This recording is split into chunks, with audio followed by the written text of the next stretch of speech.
Boldwood presents The Graveyard Killings, written by Wes Markin and read by Aubrey Parsons.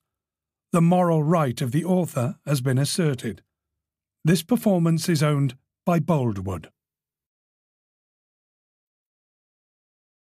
Chapter 1, 1980.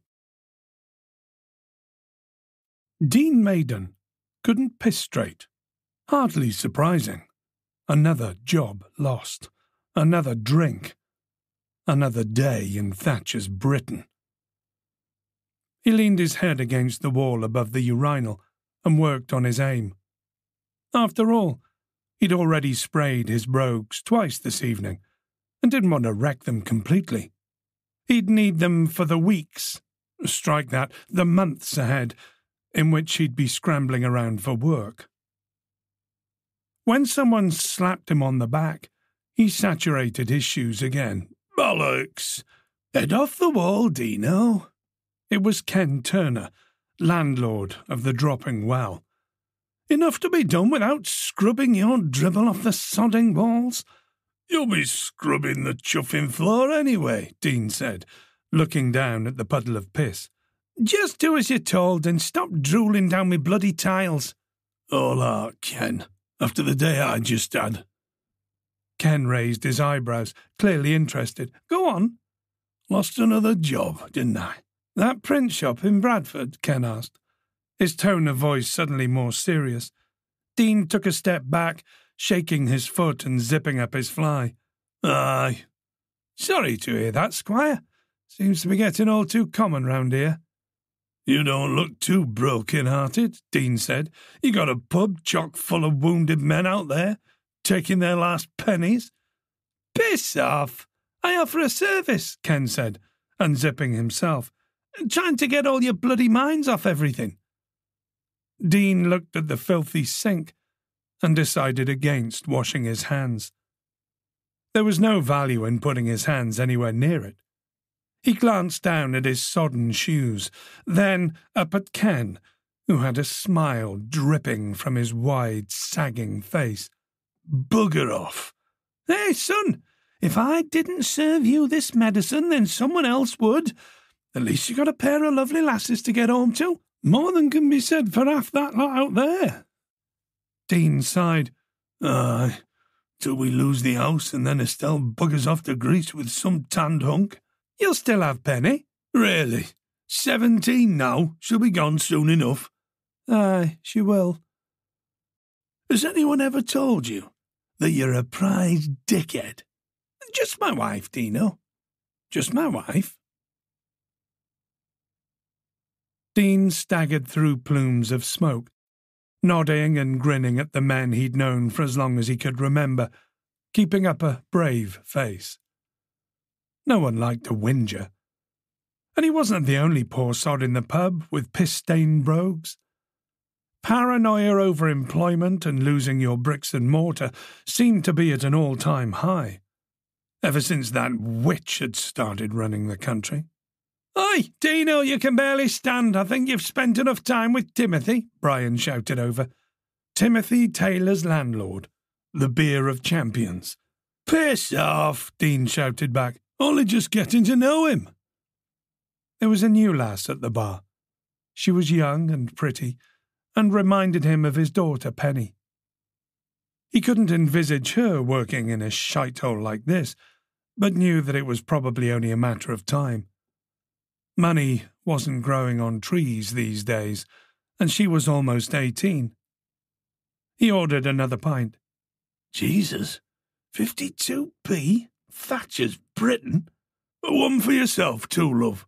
"Cheers," she said, rustling in the till for his change. "And if any of these barn pots give you any trouble, you call me over." She smiled. "I will." He turned, leaned on the bar, drank back a third of the bitter in one greedy gulp, and surveyed the crowds. Most nights, when employed, he'd enjoy his time here immensely, flitting between groups of childhood friends. But tonight, despite the alcohol, he didn't feel like doing any fitting.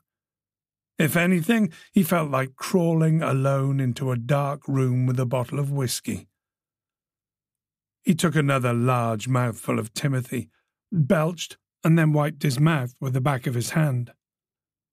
He felt his watch brush against his cheek and looked down at his cracked Casio digital screen. The time was still readable, just. Shit. Penny! His daughter was part of the team running a book club at St. John the Baptist Church, which was scheduled to end 10 minutes ago. 10 minutes ago? Bloody hell, he was supposed to be picking her up. Knowing Penny, she'd have shrugged her shoulders and started walking already. Shit. It was dark and cold out there, the poor lass. Penny would forgive him, but not his wife, Estelle. No chance. Bad dad. Piss on his shoes. Sleeping on the sofa. It was a day that really couldn't get any worse. He finished his pint in one mouthful and staggered towards the door. "Hi, Dino!" Brian shouted. "Where the bloody hell do you think you're going?" Dean stuck 2 fingers up and exited the dropping well. The icy rain whipped his cheeks. He sighed and lowered his face. He'd be glad when this bloody day was over. The heavy rain seemed to sober him, or at least give his thoughts clarity, although a clearer head just intensified his concern for Penny. Determined to get to her, he broke into a quick jog towards his Ford Cortina. Drenched, he climbed into his vehicle and ran a hand through his sodden hair as he felt the rain drip down the back of his neck. The image of his daughter shrugging and setting off on a 30-minute walk in this cold threaded through his mind again. He hoped he was wrong, and that she'd asked someone else at the church to give her a ride back, but he knew deep down that she wouldn't have done that. Penny was the type of lass that didn't like to bother anyone. Unlike me, Dean thought, turning the key and firing up the engine. A bloody old man. He caused bother wherever he stepped. He popped the car into first and eased the vehicle forward, hitting his indicator to move out onto Harrogate Road. An ambulance streaked past, sirens raging. Dean slammed his foot on the brake. "Bloody hell," he said, feeling a sudden burst of adrenaline. The ambulance had been going at some speed through rather heavy rain. He took a deep breath and continued edging forwards. 2 police cars whistled past, sirens blaring, lights pulsing, but Dean was more resilient now after the ambulance and didn't feel a rush of panic. "You boys want to slow down," he said. "You ain't stopping for man or beast at that speed." Half expecting more emergency vehicles, Dean opted to wait for the sirens to dwindle. Not only did he want to avoid a collision, but he wanted to avoid the inquisitive eyes of the police. He'd had a fair number of ales already. While he waited, Dean's mind clouded again. In addition to the rain and the dark, there were several drunken locals round here who didn't always behave the best. Granted, he knew most of them, and they'd know Penny was off limits, but still you should never underestimate a drunken man. He thought about where she'd be right now. Further along on Harrogate Road.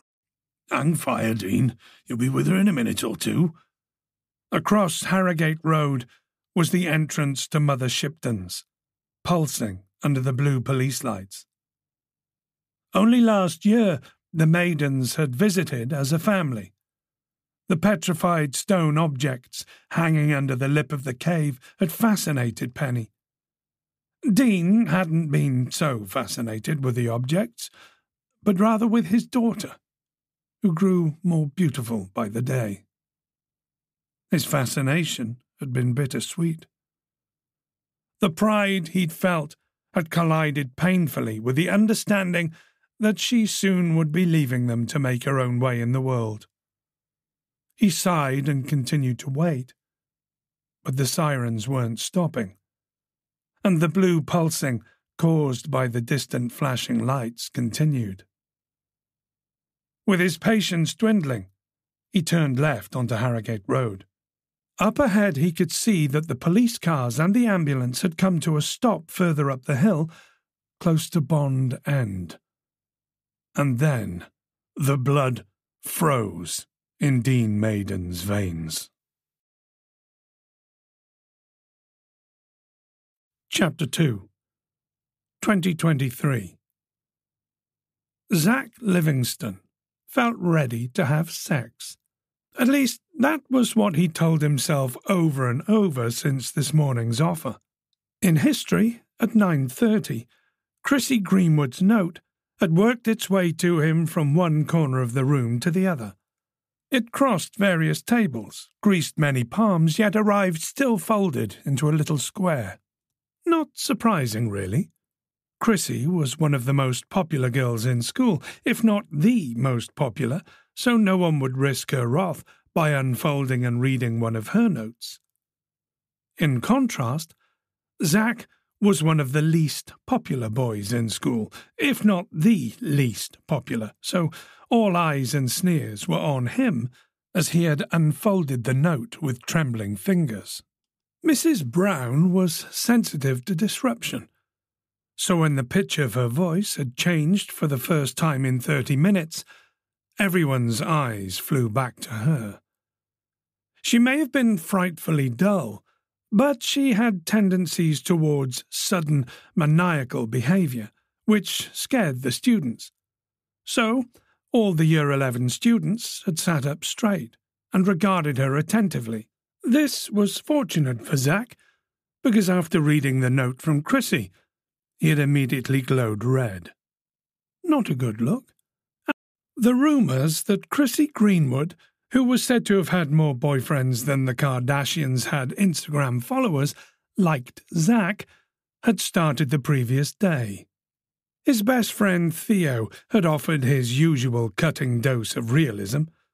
Unlikely. There's more chance you've been struck by lightning this afternoon. It happens. OK, struck twice in one day.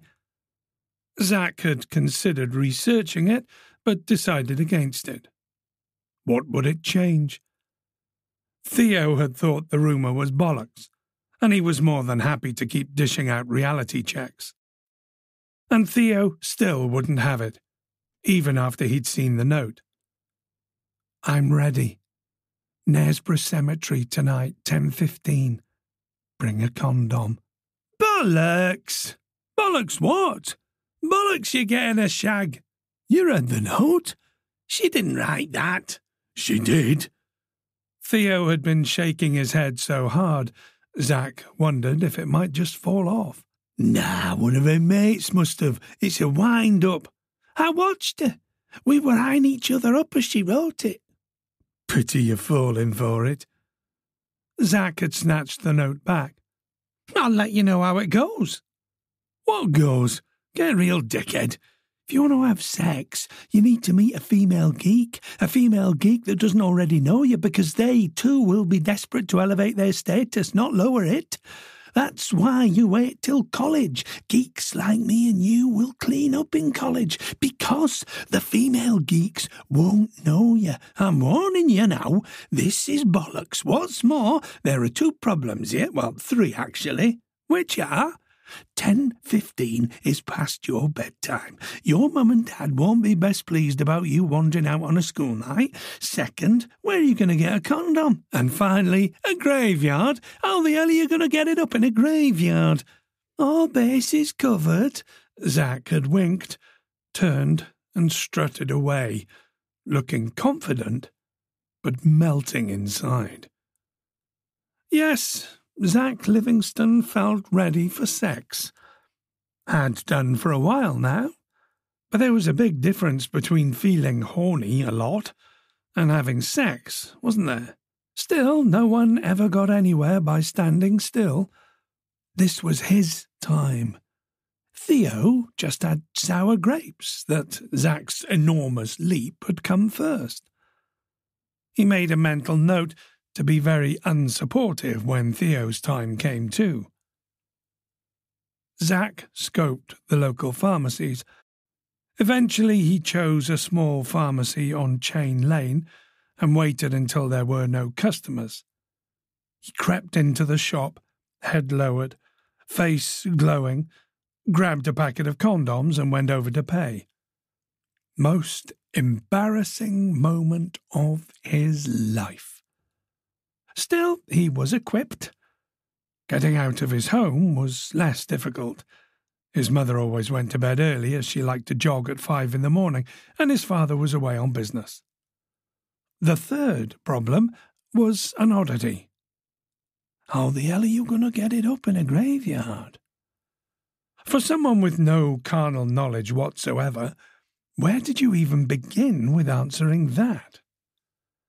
He just assumed that he would be able to, being that he was ready for sex, and the entire process was natural, wasn't it?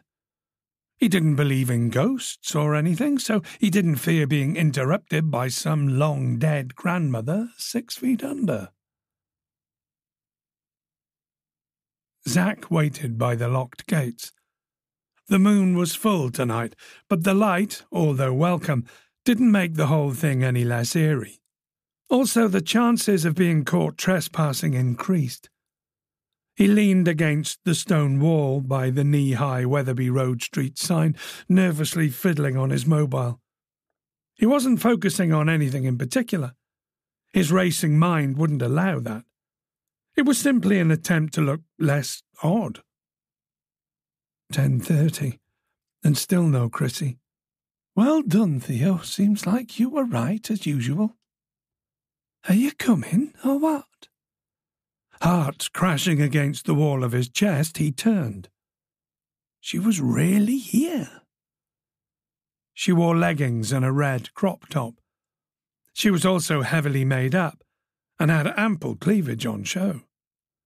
Zack felt a surge of excitement, but also the butterflies swarming in his stomach. He hoped that in the moon's whiteness, the flushing in his cheeks wasn't obvious. Instinctively, he tried the gate. She laughed when it didn't budge. Over the wall, dickhead. Yes, he said, trying to sound confident and masculine, but knowing he probably sounded like a squeaking mouse. Hurry then, I'm freezing. I need to warm up. Know what I mean? Need to warm up. Speared by a spike of adrenaline, he climbed on the street sign and hoisted himself over the wall. When he dropped onto the other side, he saw her standing there, regarding him, hands on her hips. Hi, he said, again hoping she wasn't able to see how red-faced he was. She spun. Come in. She jogged away among the gravestones, not bothering to use the path. Despite his anxiety, he didn't want to let this opportunity slip. He chased after her, trying his best to use the path, forcing back the shock he felt every time he saw Chrissy trample over a grave. Deeper into the cemetery, she turned and leaned against a crumbling headstone. She took a vape pen from her pocket. He stopped before the grave, struggling to make himself right with this disrespect shown towards a burial site. He tried to shake off his prudence. He was about to have sex in a cemetery. Manners are going to be your undoing, Zack. She blew out a cloud of vapour and then offered him the vape. You want some? I don't, he broke off, realising he sounded lame. Sod that. Calm you down, get you in the mood, right? Come here. Jesus, this was really happening, wasn't it? He tried to strut, find that swagger he'd employed when walking away from his bitter best friend earlier. All bases covered. Still, right now, he felt as if he was staggering, lumbering like a giant oaf. Pathetic. Several steps on the surface of the grave, he glanced down, fighting back a feeling of revulsion and self-loathing. They're dead, you know, Chrissy said, laughing. He nodded, cheeks suddenly on fire again. Chrissy stepped away from the headstone and moved to within a metre of Zack. A cooling wind whistled through the cemetery, sending her hair across her face. She brushed it from her eyes. Beautiful. After another hit from her vape pen, she turned back to look at the headstone. Zack looked too, seeing that all but one word had worn away. Elias.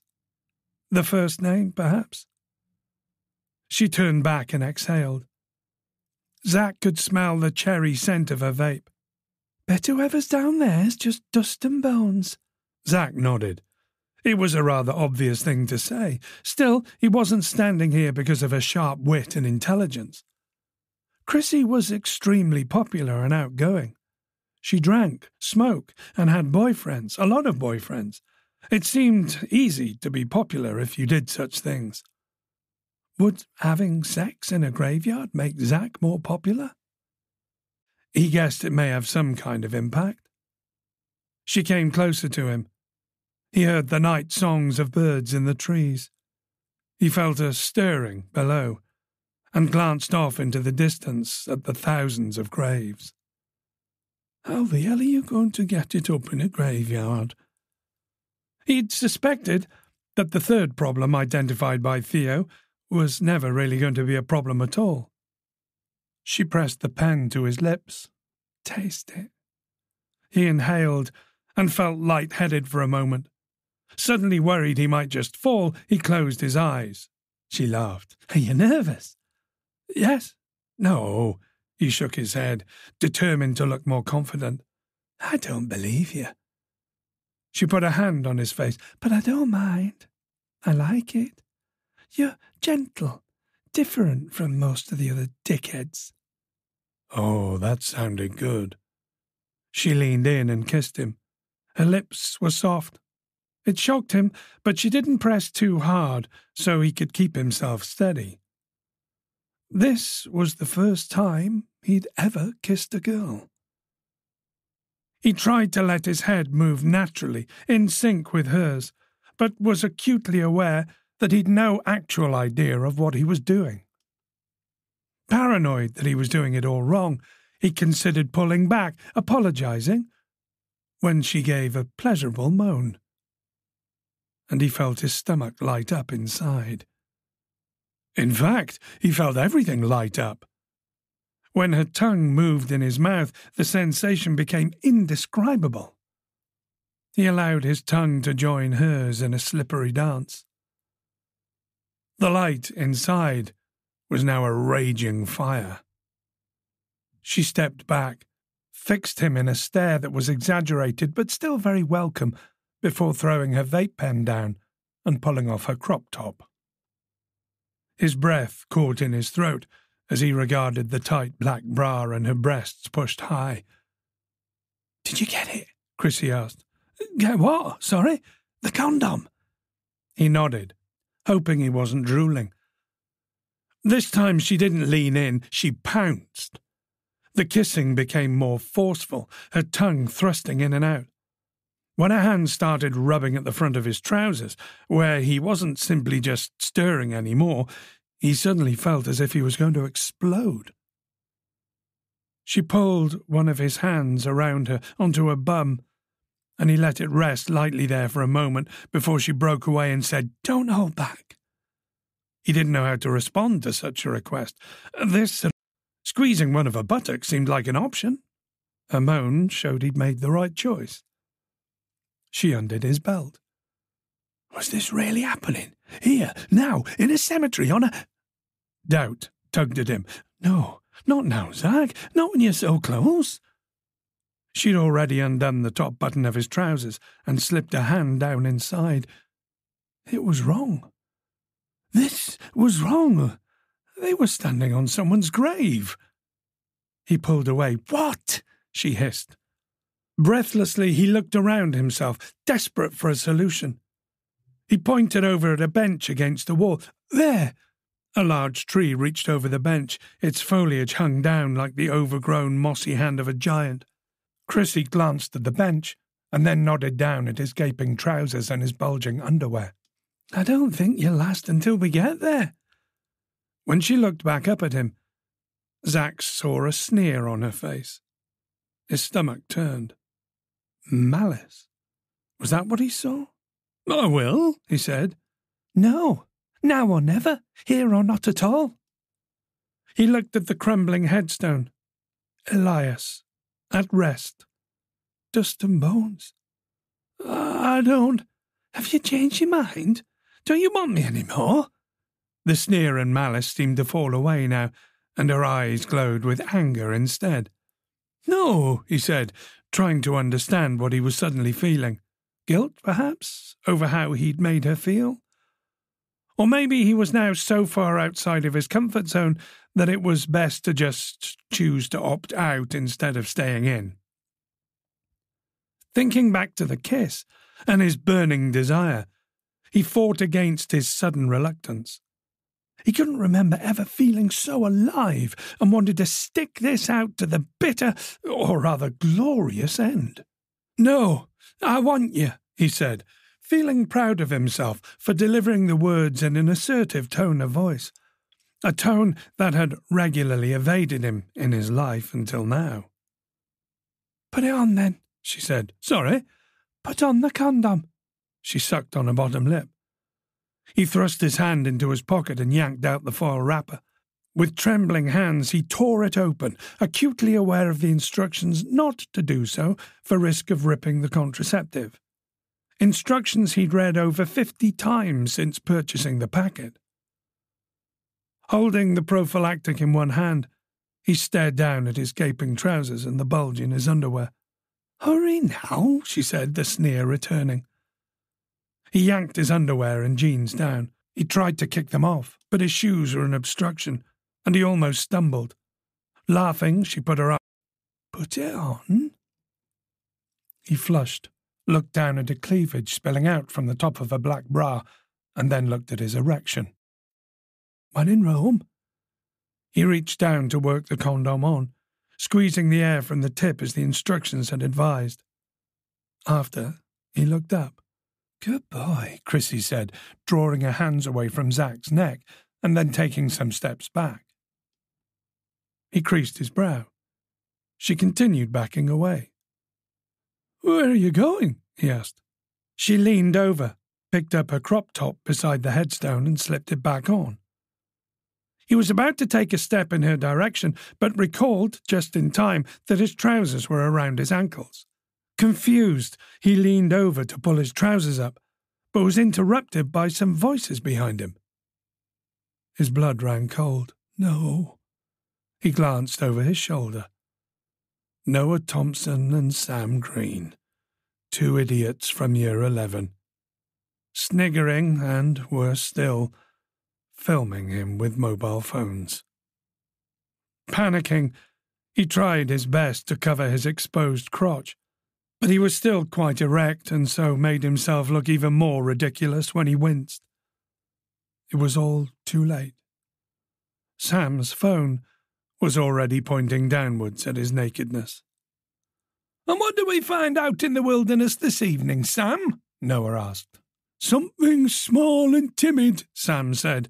Vulnerable prey for the hungry. Zach, feeling himself die inside, reached down and worked up his underwear and jeans.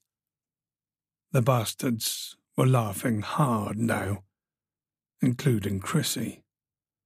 Fastening his belt, Zach watched Sam turn his phone onto the headstone. Poor old Elias! Some dirty little youth getting his game on over its remains, Noah said.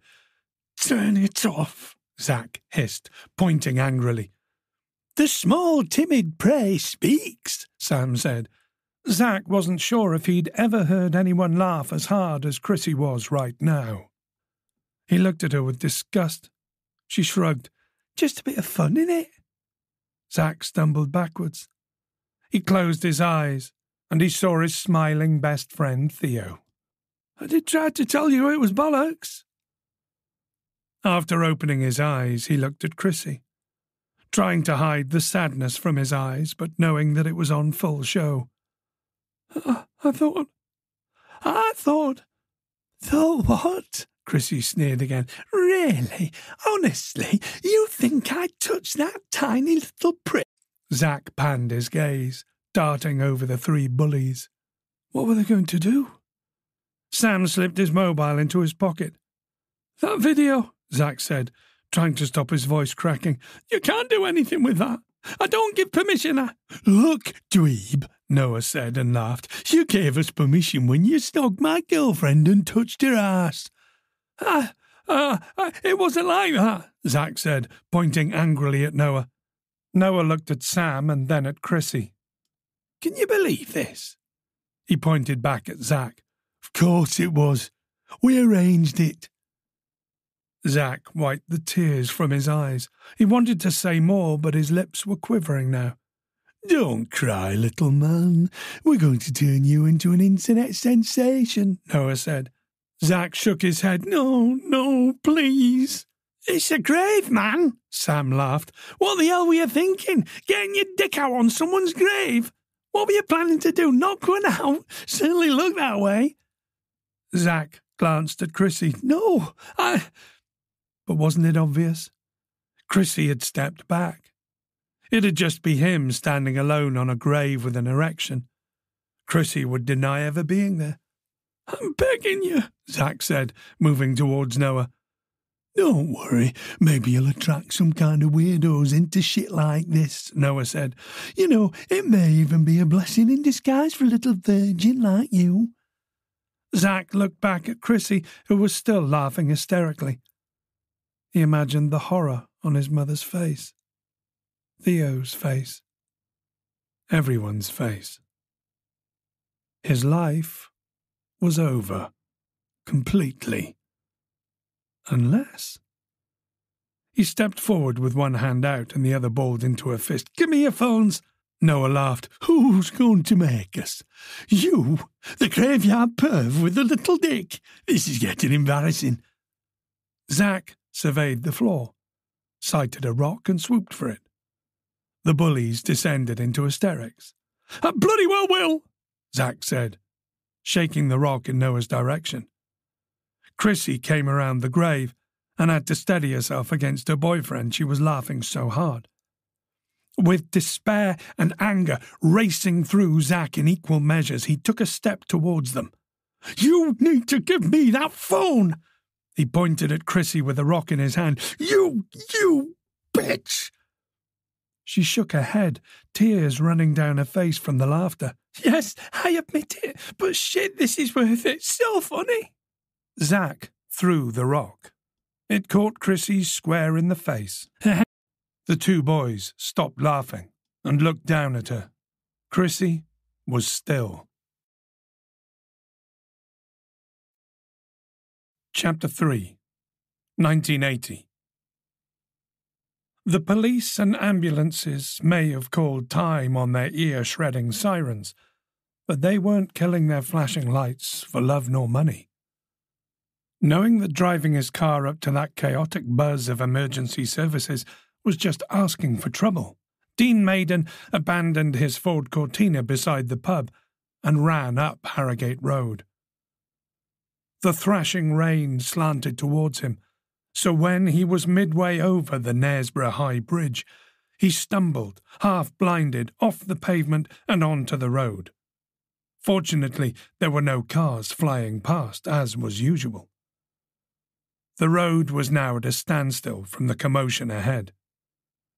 Wiping his eyes, he jumped back onto the pavement, momentarily catching a glimpse over the side of the bridge of the slow-moving River Nid below, where everything remained calm, unlike up here. Dead ahead, near the turn-off to Bond End, which led along the parsonage and down to St. John the Baptist Church, where his daughter had been about 15 minutes ago, something bad had happened. Something very bad. 2 ambulance and 4 police cars bad. Adrenaline rushed through him. "Are you involved, Penny? Please, lass, please be halfway home already." He shook his head as he ran. "It's the booze talking, ignore it. She's got her head screwed on tight, takes proper care of herself." Not like him, an old unemployed chuffing wino. His heart thrashing further still, he pressed on, head turned down, away from the slicing rainfall, past another of his local pubs, the World's End. It took his mind back to last Saturday, a glorious day, sunny and fresh. Estelle and Penny. The food was great, and his daughter's announcement that she was going to pursue her ambition to be a journalist a proud moment. Dean wiped the rain from his eyes. A multitude of people, some with umbrellas, some without, hovered outside the world's end, their curiosity piqued by what was happening up ahead. Some had even begun the walk up the hill on the other side of the road towards the emergency services. Yet Dean was the only person running. Why was he the only one running? "Dino! Dino!" someone called from the front of the pub. The voice was familiar, but he didn't care to put a face to it. His only concern was to put his mind at rest, because that was the only conceivable outcome, really. His mind being put at rest. When he reached the first of the police cars, breathlessness struck. He leaned over, clutching his knees, gulping for air while rain streamed down his face. The beer bubbling away in his belly was demanding a way out, working its way up his throat. He swallowed it back. "Dean?" Dean looked up at his old friend from the school football team, Harry Rhodes. He'd been excellent between the sticks. To be fair, he could still save like Peter Shilton on a good day. He could also drink with the best of them, when he wasn't on shift with the local constabulary. The grave expression on Harry's face almost stopped Dean's heart in his chest. "Mate, Harry, what's—" Again, Dean felt the rising beer in his throat. He swallowed it back with as much might as he could muster. When he glanced back up, Harry was looking behind himself. "Harry!" Harry turned back, his face even more ashen now. "What is it, Harry?" Harry brushed wet hair from his face. It was clear he was avoiding Dean's eyes. "I don't know." A lie? Straightening up, Dean reached out and firmly grabbed Harry's left arm. "What's happened?" "I don't know." Still no eye contact. More lies. A numbness spread down his arms. Was he having a heart attack? He tried to look around Harry, but the blurred combination of flashing lights and rain made it very difficult to see anything. "A crash?" Dean said. Harry shook his head. "No crash, but is someone hurt?" Harry's eyes met Dean's for the first time, and how Dean wished they hadn't. The police officer looked as if he was about to burst into tears, and Dean knew that if he didn't get an answer soon, he'd be going into that chaotic stew of emergency services, come hell or high water. "Penny was walking this way," Dean said. "Listen to me, Penny was walking this way." Harry glanced behind himself again. What was he looking for? "Penny was walking this way, aren't you listening?" Harry met Dean's eyes again. His sad expression was more apparent than ever. "Harry, you over there?" Dean recognised the voice of the copper emerging from the blur of flashing blue lights. Mike Crawley, another childhood friend, another keen drinker. Mike froze when he saw Dean. His eyes widened. It was a similar grave expression to the one Harry was wearing. "God, no. Please, no." And he retched. He turned his head to one side and vomited. Then he staggered towards the front of a vehicle, with both palms against the bonnet. He emptied his stomach. "Penny." He felt a hand on his shoulder. "Dean, please, could you come this way?" Mike's voice. "Penny," he murmured, spitting out more vomit. "Dean, please." Dean's sharp turn threw Mike's hand from his shoulder. "You need to let me through." Mike stared into Dean's eyes. "Could you come over here with me?" He nodded away from the scene, back in the direction that Dean had come from. "We need to have a word." "I've got to get my daughter. She's walking home alone. You're blocking the bloody way." "Dean, I need you to come." "I'm calm, just piss wet and desperate to get to my lass." "Dean, I'm sorry." Mike's hand returned to his shoulder. "I really am. But you need to—" "Sorry for what? What are you talking about?" Harry came up alongside Mike now. That same bloody grave look again. That same struggle to meet his eyes. Dean opened his mouth to speak, but nothing came out. He needed the bastards to move. Penny needed him.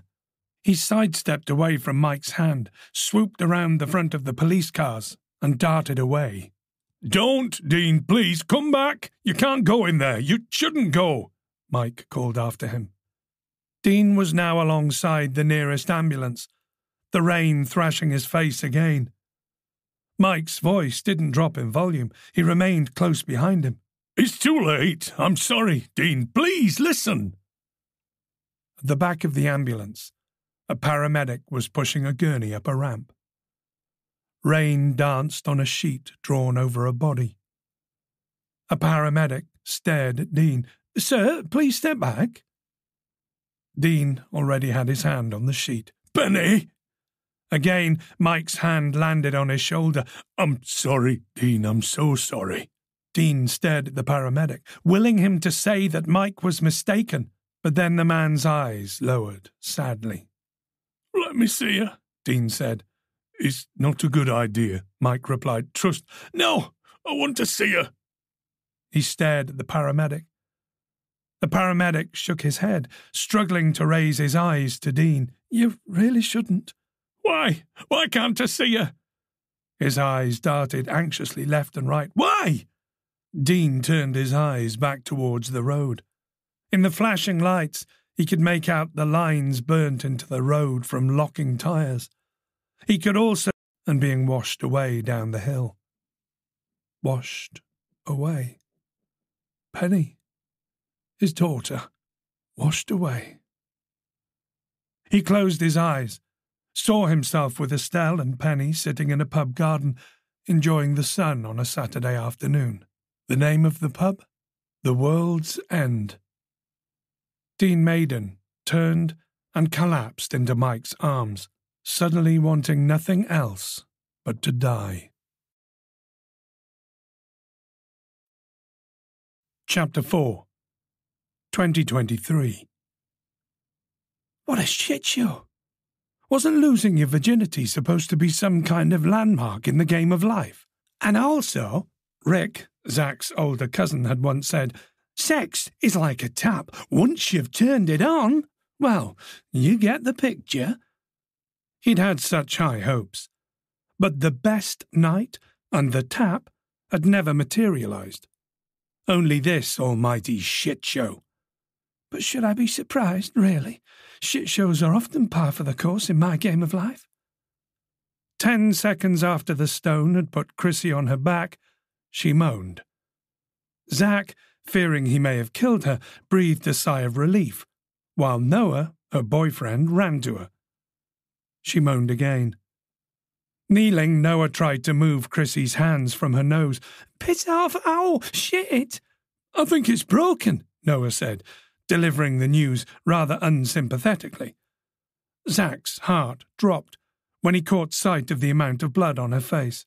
The chance of getting that video recording off the bullies had diminished further. Their desire to hang him out, make him that internet sensation, would have intensified further. His stomach turned. "What a shit show." "You made me do that," Zach hissed. "You couldn't take a joke, dickhead," Sam said, kneeling and picking up the rock that had struck Chrissy. "It wasn't a joke." Chrissy moaned again. "I need the hospital." Noah looked up at Sam. "An eye for an eye." "Or a nose for a nose," Sam said, smirking at Zach and bouncing the rock from hand to hand. Zach's blood ran cold. Sam stepped forward. "Don't move, bro. Might be more dangerous if I miss." Zach turned and ran, sprinting over the graves. The fear of having his face smashed to pieces had trumped his earlier prudence over disrespecting these resting places. Yes, Zach may have been a geek, but he wasn't out of shape, and he was doing a good job of keeping some distance between him and Sam, the school football legend. Still, he wasn't resting on his laurels, especially when the threat, and he pushed his lungs to bursting. The sight of another bench by a wall came into view. He planned to use it, escape the graveyard. And then what, smartass? When that picture on the phone goes viral, do you think your life will be worth living? The voice in his head sounded like Theo's. Some best friend, eh? Piss off, Theo. Can't I at least save my bloody face first? You do well to let them smash your face, Zach, so no one recognises you after the video drops online. You'll be known forever as that perv on old Elias's grave. There was a heavy thud on his left shoulder, which made him wince. The bastard had thrown the rock. Sam was getting frustrated, which means if he catches you, he's going to beat the living shit out of you. Zach veered left to reach the bench sooner. Weaving around a few headstones en route caused him to trample on a few graves. I hope there isn't a hell. He danced around 2 more headstones and scurried over 2 more graves when something snagged on his foot. He glanced down as he tumbled, one thought on his mind. Night of the living dead! Zombies in a graveyard! Heart thrashing in his chest, not just from running, but from the sheer terror of what he'd just seen, or at least thought he'd seen. He landed on his knees, gasped for air, and turned over onto his arse to put pay to whatever his imagination had conjured up in the darkness. But it wasn't his imagination. His hand flew to his mouth. Got you, shithead! Sam hissed. Zach's eyes rose above to look at Sam, red-faced and grinning above the headstone. Zach then pointed out the atrocity that had just tripped him over. Sam's eyes moved down, and his mouth dropped open. Jesus Christ, what's that? Zach shook his head. I don't know. No, this wasn't a horror movie, this wasn't Night of the Living Dead, and this certainly wasn't a zombie. But it was terrifying all the same. Folded into a fetal position was a skeleton. A stained, discoloured gown hung from it. There seemed to be little remaining soft tissue, apart from the face, which had a dried, waxy cover clinging tightly to the bones. It shimmered in the moonlight, rather like a damp bar of soap under direct light. The long hair was coarse and faded. Its hand, which although not blue and moving like those zombie hands in that film, seemed to reach out to him like the legs of a dead spider. Zach realized it was this hand that had upended him, and noticed with some disgust. His hand dropped away from his mouth to tell Sam to call the police. But the coward had already fled. His eyes fell to the skull, and then over to the headstone. Estelle Maiden. Chapter 5 2023 Having already reviewed the remains, Detective Chief Inspector Emma Gardner hung back out of harm's way. Sandwiched between Chief Constable Rebecca Marsh and Detective Inspector Phil Rice, she'd like to say she was in good company, but that'd be a lie. Rebecca Marsh had once boasted to Gardner that on the day of her promotion, her superiors had praised her for being the most assertive and straight-to-the-point copper they'd ever promoted. Assertive and straight to the point. That was one way of putting a positive spin on being aggressive and blunt. They didn't nickname her Harsh Marsh for the hell of it. However, to her credit, Marsh could put on a show with the best of the top brass and was often careful in her choice of words. Unless you were behind closed doors, and then it was more akin to the final scene in a Rocky movie. The best solution to this, or at least the only solution to this, Gardner had learned, was to keep the bloody door open. Still, at least Marsh kept her less dignified outbursts out of sight. Phil Rice, meanwhile, seemed to thrive off causing offence in public. His narrow-minded attitudes would have raised eyebrows in the 50s, let alone today.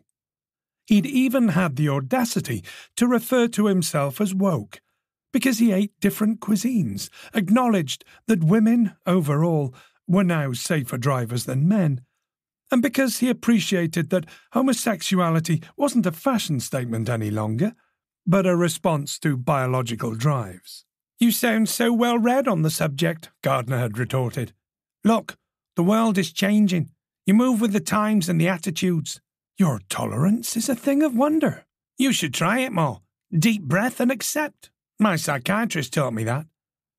Gardner's eyes had widened in disbelief. "Your psychiatrist?" "Aye, and I made sure she was female because of the gender pay gap." "Woke as they come," she'd said dryly. "My, did I have you wrong?" Rice had nodded as if in agreement. "Yes." Gardner had shaken her head, surprised by the slightest possibility that he really... "So, are you still seeing this psychiatrist?" "No, I changed that one and opted for a woman under 40. I just find that after that age they can get quite judgy. Always find that with women, you know. No offence, like."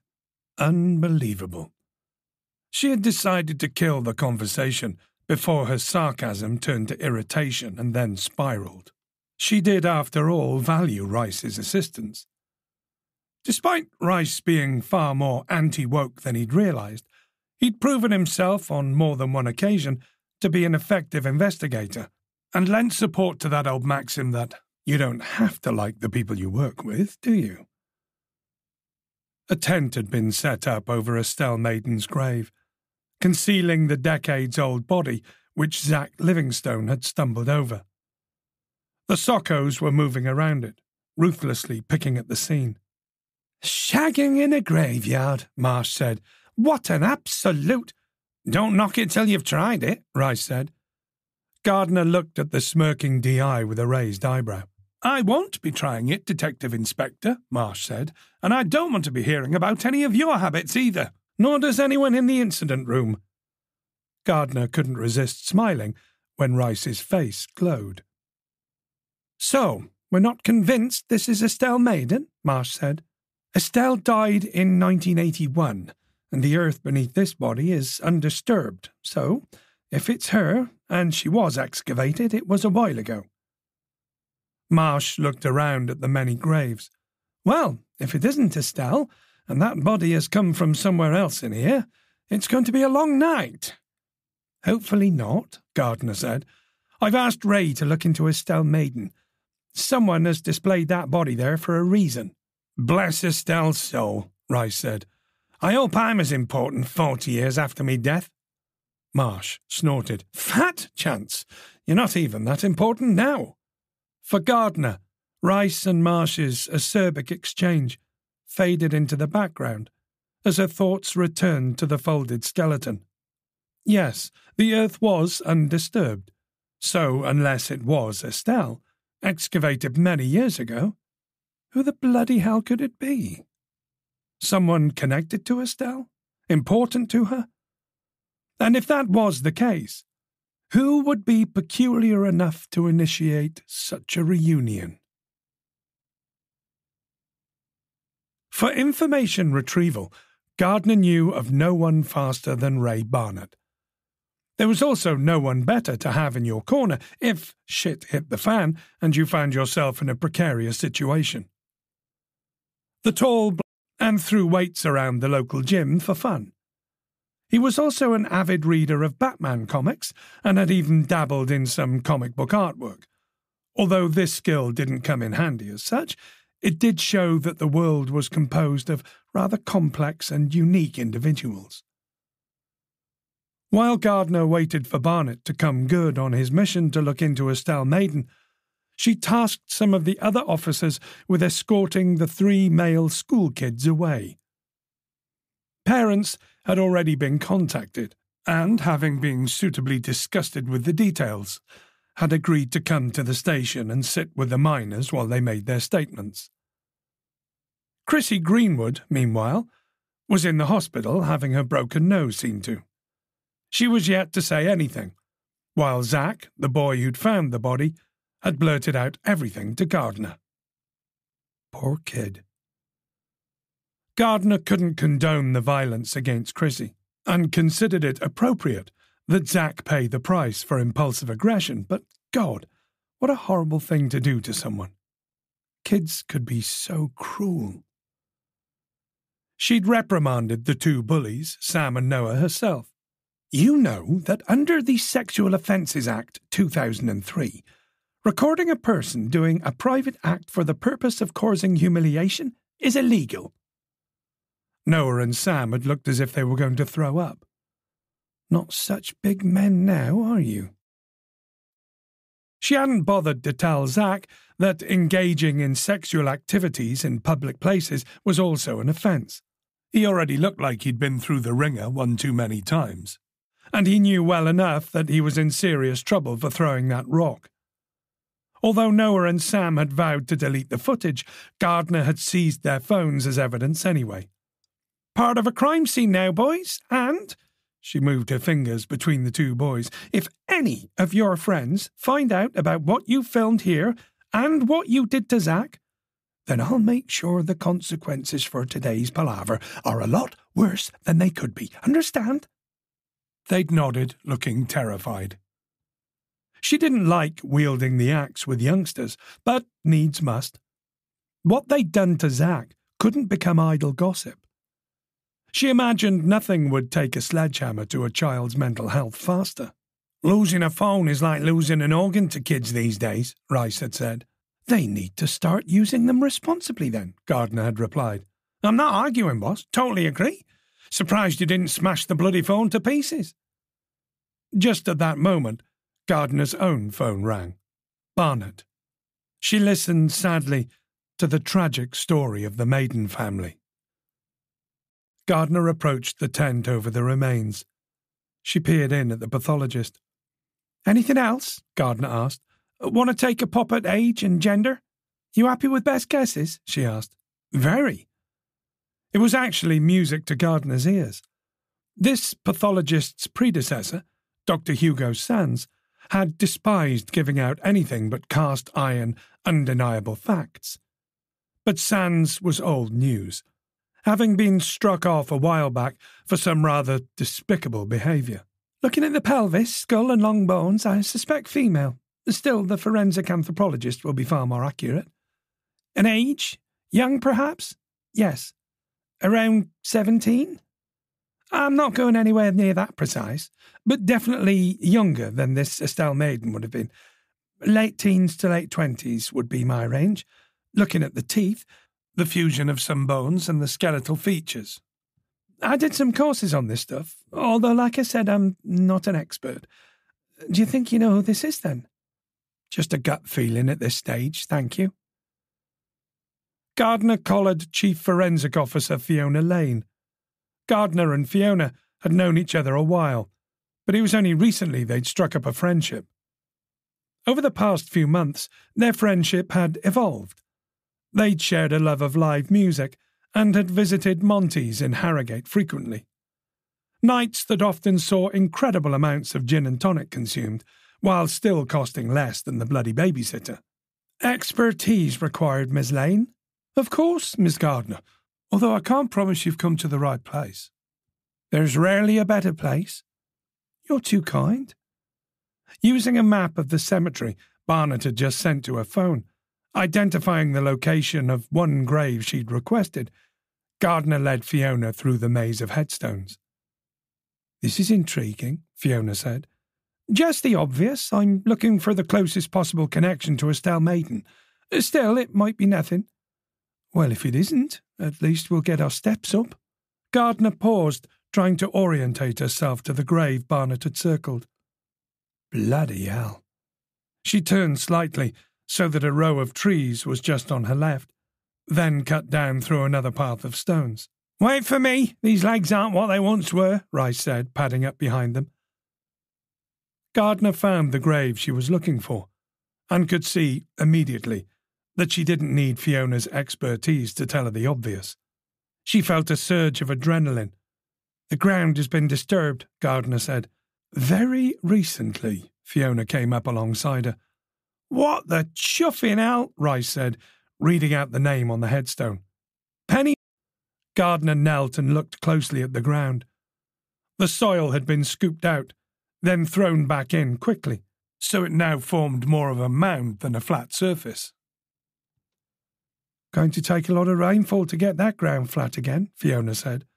"We need to get this grave excavated immediately," Gardner said, rising to her feet and reaching for her phone as she turned and fixed Rice with a stare. "Penny Maiden's not down there." "OK, where else would she be then?" Rice snorted. Gardner pointed off in the way they'd come. She knew this would sound ridiculous, but instincts were instincts, and right now hers were positively screaming at her. "On her mother Estelle's grave over there." She pointed back to her resting place, "which means that plot is empty. Or, God forbid, someone else has been buried down there." "Alive?" Fiona asked. Gardner looked at her. "I don't know." Gardner put the wheels quickly in motion. The ground had been disturbed, most likely to exhume Penny's body to display it on Estelle's grave. But another sinister possibility presented itself. If a body had been taken out of this grave, then was it beyond reason that another body could have been placed inside of it to fill the void? And who was to say that this person would be dead? The prospect, although conjecture at this stage, nauseated Gardner, and she hoped that she was just being overly cautious. Still, her rationale made the situation critically urgent. However, it was, as the pathologist pointed out, highly unlikely that anyone could survive under there. Survival times when buried alive ranged from minutes to a few hours. Unless the burial was very shallow and tubes inserted to provide air, hope was at a bare minimum. Also, machinery had to be discounted as an option to unearth. If by some miracle someone was still breathing, they soon wouldn't be under the force of a mechanical claw. Gravediggers who worked this site were called in. While they dug, Gardner explained her thoughts to the other officers present. Late 1980, a young girl, Penny Maiden, was killed in a hit-and-run accident on the Harrogate Road, partially up the hill near Bond End. "Shit. I remember now. I was a boy," Rice said. "My dad worked that case."